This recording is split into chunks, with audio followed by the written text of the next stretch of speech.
10 పంచులు, 4 బనీళ్లు. డ్రాయర్ ఎదురా? నేను వేసుకున్నా. నీ మొక్కం మండ, నీ డ్రాయర్ కాదురా, చిన్నయ్య డ్రాయరు. డ్రాయర్ ఏది అని ఇంత పళ్ళు వేసుకుని అడగడం తెలుసు కానీ ఇదిగో, నా పళ్ళ సంగతి మాట్లాడావంటే నీ పళ్ళు రాలగొట్టా గాడిద.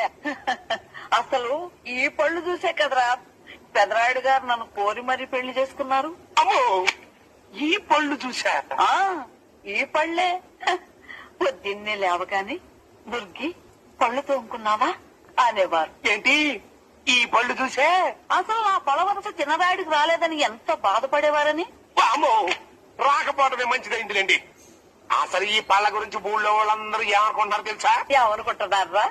మీరు ఊళ్ళో వాళ్ళందరినీ తిడతా ఉంటారు కదా, ఆ. ఎవరికో కోపం వచ్చి దీపావళి అమావాస్య నాడు టపాసు కాల్చి మీ నోట్లో ఎడితేనో ఎగదనుకుని ఇంత పళ్ళు బయటకు వచ్చినాయి అంట. ఎవర్రా కూత కూసింది పళ్ళు రాలగొట్టేవాళ్ళు లేక? ఈసారి దీపావళికి బాంబులు కాల్చి మీ అందరి నోడలో పెడతా. సరేలే, డ్రాయర్ లెక్క చెప్పు.